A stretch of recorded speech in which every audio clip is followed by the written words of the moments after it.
오늘 함께 읽은 이 본문을 통해서 향방 없는 싸움이라는 제목으로 주의 뜻을 나누도록 하겠습니다. 제가 부제를 붙였는데요. 부제는 교회가 교회 되게 하라 라는 제목입니다. 기독교 변증가 중에 C.S. 루이스라고 하는 분이 있었습니다. 그분의 저서 중에 가장 많이 알려진 책 중에 하나가 스크루테이프의 편지라는 그런 도서예요. 그 책 제목이 말해주듯이 스크루테이프가 발신자고요. 수신자는 그의 조카인 웜우드라고 하는 자입니다. 그리고 스크루테이프는 고위직 악마인 반면에 웜우드는 지상에서 환자라고 표현하고 있는 한 사람의 영혼을 타락시키기 위해 노력하는 이를테면 초보 악마죠. 이 책의 전반적인 내용은 스크루테이프가 웜우드에게 조언을 해주는 형태로 진행이 됩니다. 특별히 이 책의 두 번째 챕터에서는요, 마치 오늘날 볼 수 있는 교회의 상태를 말해주는 듯한 대목이 나오는데요. 제가 읽어드리겠습니다. 화면은 없어요. 현재 우리의 가장 큰 협력자 중 하나는 바로 교회다. 오해는 말도록. 내가 말하는 교회는 우리가 보는 바 영혼의 뿌리를 받고 모든 시공간에 걸쳐 뻗어나가는 교회, 즉 기치를 높이 올린 군대처럼 두려운 그런 교회가 아니니까 염려할 필요는 없다. 솔직히 고백하자면 그런 광경은 우리의 가장 위대한 유혹자들까지도 동요하게 만들지. 하지만 다행스럽게도 인간들은 그 광경을 전혀 보지 못한다. 내가 돌보고 있는 지금 그 환자의 눈에 보이는 곳이라곤 신축부지에 반쯤 짓담한 듯 서 있는 싸구려 고딕 건물뿐이야. 네, 이렇게 좀 의미 있는 이야기를 던졌습니다. 여러분은 이 스크루테이프, 이 고위직 악마의 의견을 어떻게 느끼실지 궁금해요. 이것은 다분히 마귀의 시각으로 바라본 교회의 단면이라고 할 수 있겠습니다. 믿는 자에게는 누구나 교회를 바라보는 꿈이 있어요. 이상적인 가치나 바램이라고 표현할 수 있을 것 같아요. 하지만 대부분 많은 사람들이 낙심하거나 절망하는 부분이 있다면 그것은 바로 각자가 처한 교회의 현실 때문입니다. 사실 이상과 현실엔 차이가 많잖아요. 우리가 유형교회만 바라보면 낙심하고 실망할 수밖에 없지만 보이지 않는 하나님의 교회, 곧 완성돼갈 그 십자가를 향한 하나님의 교회를 생각하면 우리는 낙심하기보다는 더 간절한 소망을 가질 수밖에 없어요. 그러나 오늘 많은 교회가, 많은 성도들이 이 보이는 교회에 집착하고 보이는 교회에 눈이 멎어 있어서 너무나 많은 실망과 좌절을 경험하고 있다라고 하는 것이죠.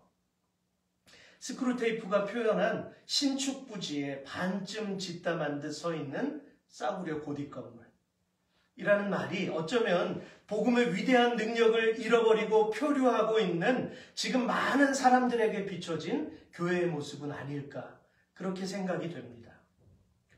저는 특별히 요즘에 염려스러운 것 한 가지가 있어요. 물론 이것 또한 인간적인 마음일 것입니다. 실제로 이미 많은 크리스찬들이 자신이 속해 있거나 아니면 이전에 경험했던 교회를 향해서 끊임없는 비난을 쏟아내는 모습들을 보면서 우리 모두는 한 가지 잊고 살아가는 것이 있구나 라는 생각이 들었어요. 그 모습은 마치 지금 우리들의 교회가 지금 이 책에 묘사된 것처럼 신축부지에 반쯤 짓담한 듯 서 있는 싸구려 고딕 건물인 것처럼 패배주의에 물들어가고 있는 듯한 그런 위기감을 느끼게 됩니다. 그러나 성도 여러분, 속지 마세요. C.S. 루이스가 지금 강조하고자 했던 것처럼 이 스크루테이프라는 마귀가 그렇게 조장했지만 결국엔 악마들에게 환자 취급을 받았던 이 크리스천이 마지막에 가서 어떻게 되는 줄 아세요? 그가 고통과 시련을 통해서, 아픔을 통해서 십자가를 발견하고 예수 그리스도를 통해 거듭남으로 구원에 이르게 되었다라고 하는 해피엔딩이에요. 네. 여러분, 이게 픽션이기는 하지만 실제로 우리 크리스찬들의 삶 속에서 늘 일어나는 것을 기반으로 하고 있어요. 오늘날 많은 성도들이 단편적인 생각이나 경험에 휩쓸려서 세상 사람들이 보고 있는데도 예수 그리스도의 몸인 교회를 스스로 흠집내고 있는 대열에 서는 모습들을 저희가 공공연히 발견합니다. 이것은 참으로 영적인 위기가 아닐 수 없어요. 바울 사도는 이 일들에 대해서 분명히 경계했는데요. 에베소서 6장 12절 말씀 함께 읽겠습니다. 우리의 씨름은 혈과 육을 상대하는 것이 아니요 통치자들과 권세들과 이 어둠의 세상 주관자들과 하늘에 있는 악의 영들을 상대함이라. 아멘. 설령 그런 회칠한 무덤과 같은 곳에 서 있다 할지라도 싸움의 방법을 바꿔야죠. 비난하고 조소하고 흠집을 내는 것이 아니라 하나님이 원하시는 방법으로 싸워야 한다는 것입니다. 그것은 바로 13절에 나와 있듯이 하나님의 전신갑주를 취하는 거예요. 하나님의 전신갑주. 그렇게 생각에 사로잡혀 있는 만큼, 아니 그 이상으로 예수님께서 기뻐하시는 방법으로 이기고 견뎌내야 하지 않겠습니까? 성도 여러분, 교회는 절대로 망하거나 무너지는 곳이 아닙니다. 왜냐하면 교회는 주는 그리스도시요 살아계신 하나님의 아들이시라는 이 베드로의 고백 위에 예수님께서 직접 세우신 그분의 몸이기 때문입니다. 주님은 베드로에게 한 가지 중요한 말씀을 덧붙이셨죠. 또 내가 내게 이르노니 너는 베드로라. 내가 이 반석 위에 내 교회를 세우리니 음부의 권세가 이기지 못하리라. 아멘. 음부의 권세. 한국의 이 대한민국 군대가 한동안 몇 년 전에 주적에 대한 논란이 있었어요. 우리의 주적이 누구인가?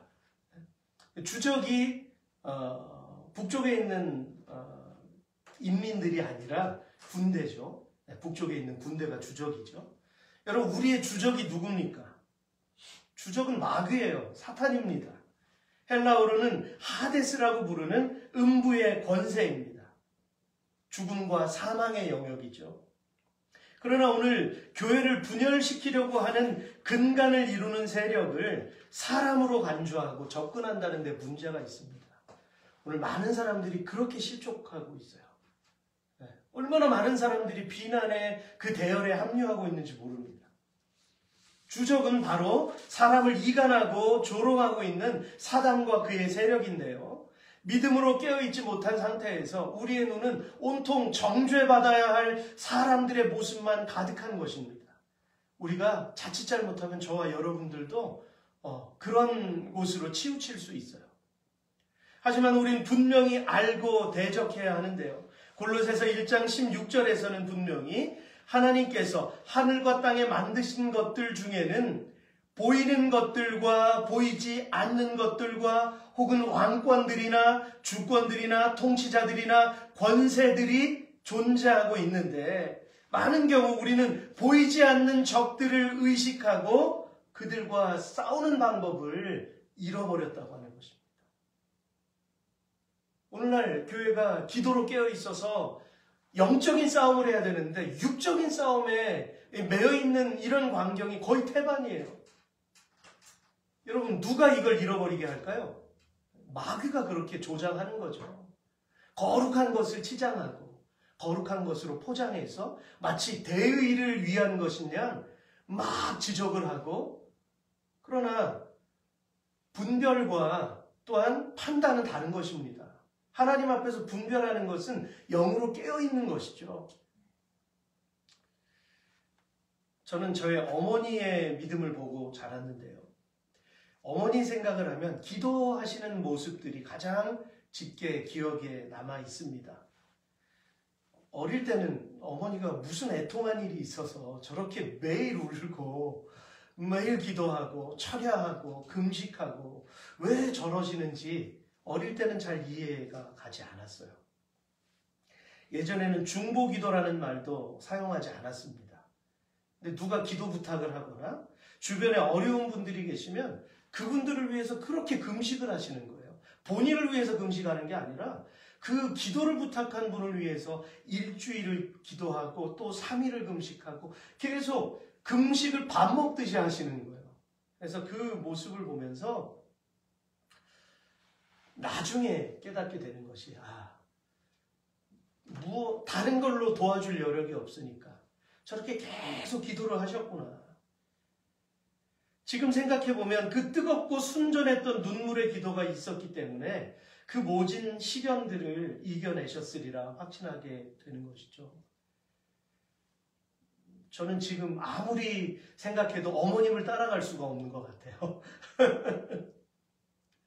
그 빨간 볼펜으로, 모나미 볼펜으로 읽어놓은 그 관주 성경, 그 성경을 읽으면서 날마다 기도하셨던 그 자리가 영적 싸움이었다라고 하는 거죠. 그때는 영적 싸움이라는 그런 용어도 쓰질 않았어요. 그런데 그게 영적 싸움이죠.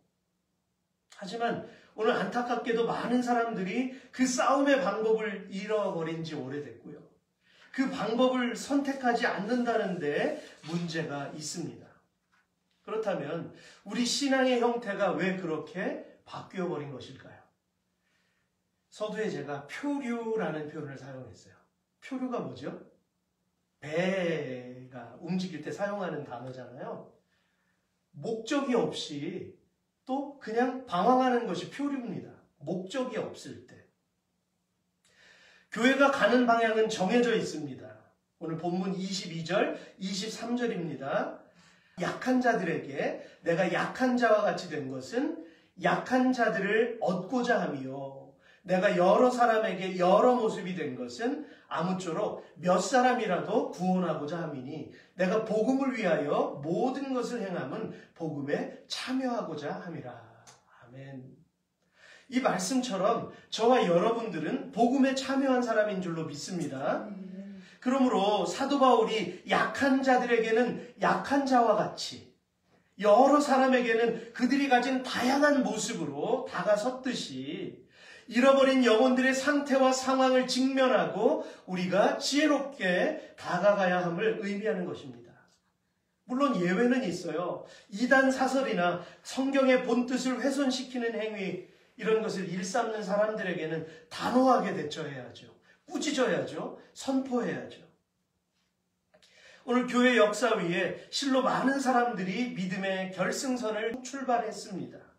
그러나 모두가 상을 받는 것은 아니에요. 모든 사람들이 구원받는다는 의미가 아닌 것입니다. 주일에 한 번 교회 나온다고 해서 구원을 받나요? 그것으로 구원을 가늠할 수 없습니다.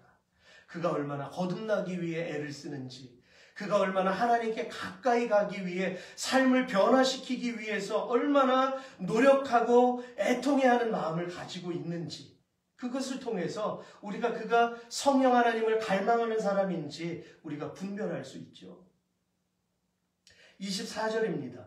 운동장에서 다름질하는 자들이 다 달릴지라도 오직 상을 받는 사람은 한 사람인 줄을 너희가 알지 못하느냐? 너희도 상을 받도록 이와 같이 다름질하라. 아멘. 이처럼 우리의 삶은 구원을 위한 경주가 되어야 하는데요. 이때 가장 필요한 게 성령의 열매입니다.